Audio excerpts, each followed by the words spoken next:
The Buffalo Bills was posting about Shedeur Sanders. The Tennessee Titans, all these teams was posting about Shedeur Sanders, okay? The NFL know what time it is. Anytime Shedeur Sanders is involved, it's must-see TV.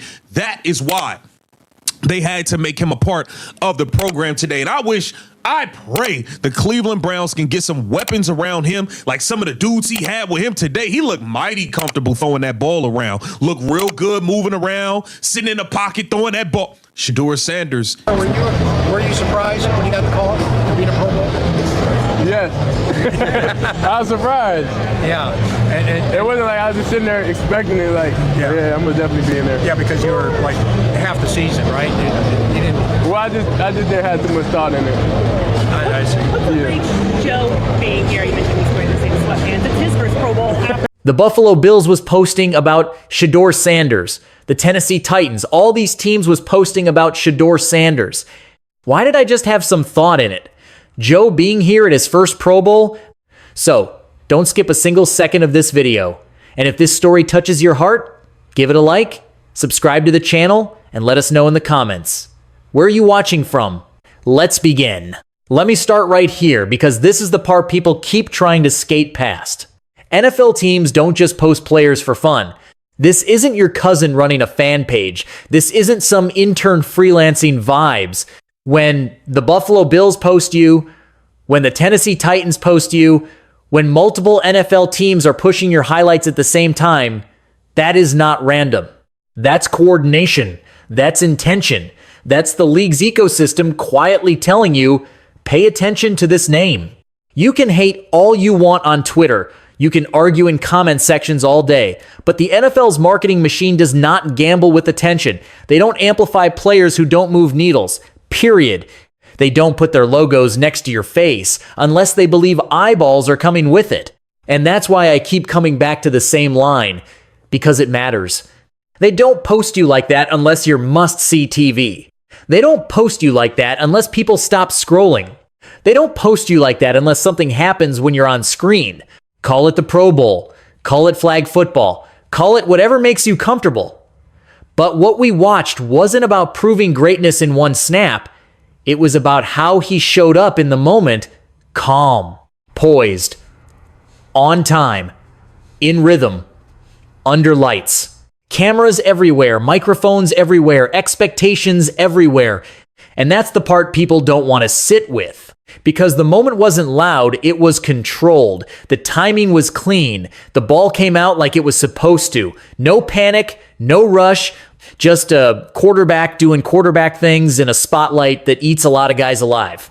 So don't do that thing. Don't minimize it just because you're uncomfortable with what it implies. Because we've seen this story before. We've seen players get laughed at, doubted, nitpicked, until one moment flips the tone. Jalen Hurts went from game manager to MVP candidate. Brock Purdy went from Mr. Irrelevant to why does this offense look different with him? The league doesn't announce belief with press releases, it leaks it through moments like this. And this one leaked loud. This isn't about one throw. It's about perception shifting in real time.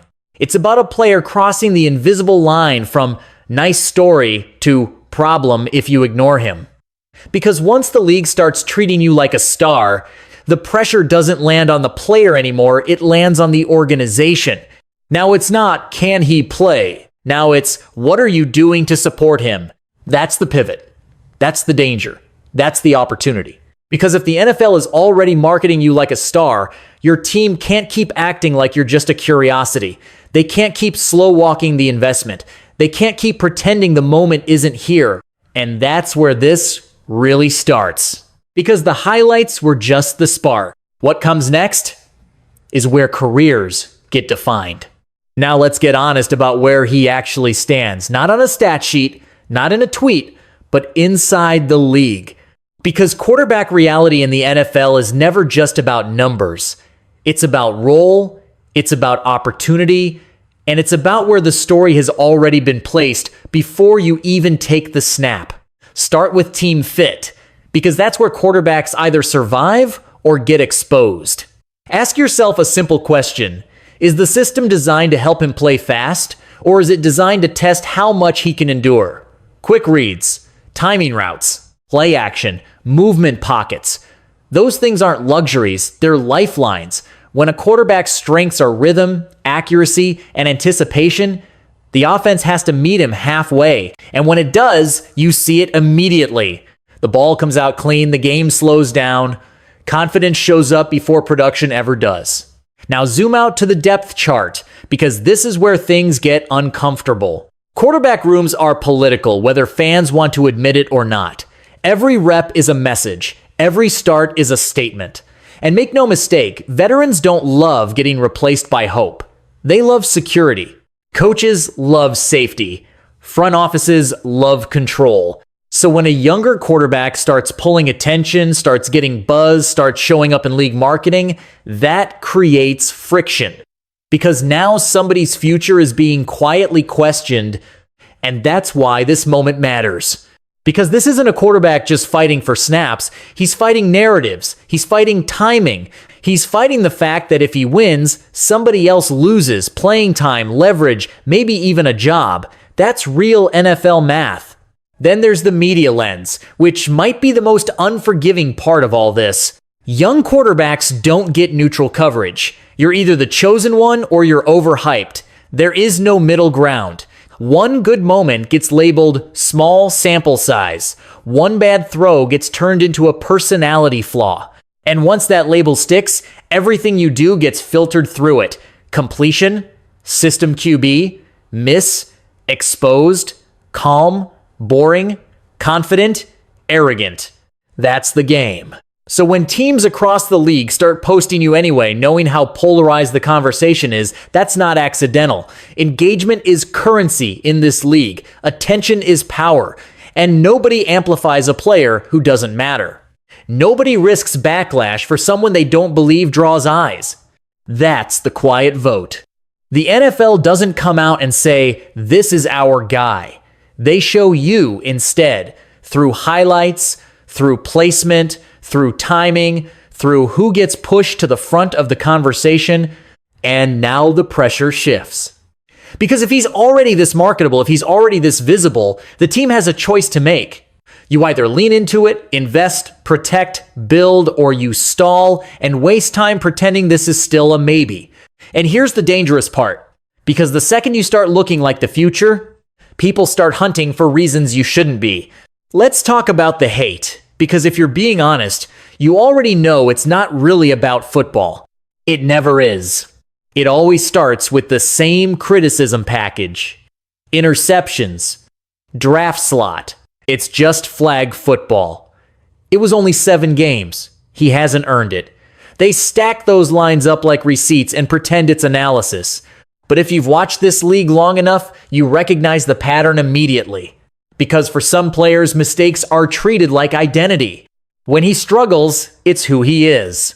When he throws a pick, it's proof. When he loses a game, it's character. But when others struggle, it's what happened. It's protection. It's scheme. It's give him time. That difference matters. And it's not a conspiracy. It's incentives. It's comfort. It's control. The league, the media, even fans like knowing who they're allowed to believe in. When a quarterback rises out of order, when he disrupts the timeline people had planned for him, the pushback comes fast because uncertainty makes people nervous. Now, layer in the reality most fans don't want to admit. Young quarterbacks don't develop in a vacuum. They develop inside chaos or clarity, inside stability or survival mode. Coaching turnover resets progress. Inconsistent weapons kill rhythm. Protection issues speed up internal clocks. Play calling that doesn't match strengths turns confidence into hesitation. None of that shows up cleanly on a box score, but every quarterback feels it. And that's how guys get set up. They're asked to carry broken systems. They're judged on results without context. They're told to play free in offenses that don't let them breathe. Then when the numbers don't sparkle, the blame sticks permanently. So when people try to clown the Pro Bowl moment, when they say it's just flag football, they're missing the point on purpose. Nobody's crowning a season off that. Nobody's ignoring flaws. What mattered was the visual, poise, timing, ball placement, calm under cameras, comfort in space. You can't fake that even in a casual setting. And the league saw it. That's why the posting hit different. That's why the attention didn't die after one clip. That's why the conversation got louder instead of quieter. Because visuals cut through narratives in ways stats never will. And here's the uncomfortable truth. Once a quarterback shows he belongs in the room, the conversation stops being about whether he can play and starts being about whether people want him to. That's where control comes in, because belief changes power dynamics. It changes depth charts. It changes timelines. It changes who gets protected and who gets exposed, and not everybody benefits from that shift. So the hate ramps up. The goalposts move. The tone sharpens. Because the easiest way to stop momentum isn't to beat it, it's to drown it in doubt. But here's the thing. Doubt only works if nothing real follows. And that's why the next part matters. Because the only way to shut this down is to build something real around him. This is where the conversation stops being theoretical and starts getting real. Because quarterbacks don't develop in a vacuum. They don't magically turn potential into production by willpower alone. Timing and accuracy don't live on an island. They're amplified by separation, protection, and play design. And the Pro Bowl gave us the cleanest visual metaphor you could ask for. When the targets are real, the rhythm shows up instantly. You saw it. The ball came out on time, routes broke clean, windows existed, and suddenly the throw everybody argued about all season looked easy. Not because the quarterback changed overnight, but because the environment finally matched the skill set. That's the part people keep skipping. So let's talk about what weapons actually means, without hype, without fantasy football nonsense. It means a wide receiver who can separate on third down, not just run routes on air. It means a reliable possession target who knows where the sticks are and isn't freelancing. It means a run game that forces linebackers to hesitate for half a second, and that half second changes everything. It means pass protection that doesn't collapse in 2 seconds and turn every dropback into a survival drill. And it means a coordinator who actually leans into strengths instead of testing weaknesses every Sunday. That's not asking for the moon. That's asking for competence. We've seen this movie before. We've watched quarterbacks labeled raw suddenly look polished when the pieces line up. We watched Jalen Hurts go from question mark to engine of an offense once the roster caught up. Same arm, same mind, different support. That's how fast narratives flip in this league. And this is where coaching matters more than quotes. New coach, new system. That can mean clarity, or it can mean chaos. Fans don't need promises. They don't need slogans. They need a plan. A real one. What concepts are you building around? What protections are you prioritizing? What routes are you calling when it's 3rd and 7 and the game is tight? Because confidence doesn't come from speeches. It comes from reps that make sense. The Pro Bowl wasn't about stats. It was about flow. About what happens when a quarterback isn't fighting his own offense just to function. When the game feels clean, talent stops fighting friction and starts stacking moments. And those moments add up fast. Here's the uncomfortable truth for front offices. Once the league starts treating you like a star, excuses get louder, but patience gets shorter. You can't keep pointing at development while refusing to invest. You can't sell hope without backing it up. Because now the cameras are on, and the league is watching how you respond. This is the fork in the road. You either surround the quarterback with tools that let him breathe, or you keep asking him to prove himself with one hand tied behind his back. And history tells us how that story usually ends. Because once the league starts treating you like a star, your front office has to decide if they're going to act like it. Here's where everything comes together, because this story has already told us what it's about. Think about the arc for a second.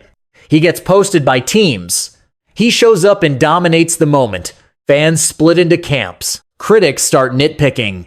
And now the organization feels the heat. That's not random. That's the life cycle of a quarterback who's crossing from interesting into important. And here's my prediction. Not hot take reckless, not blind optimism, just honest football logic.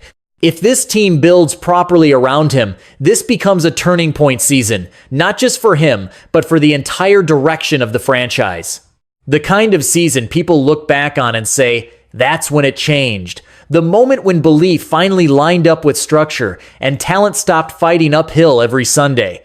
But if they don't, if they stall, if they hesitate, if they keep selling patience while refusing to invest, then this turns into a wasted window story.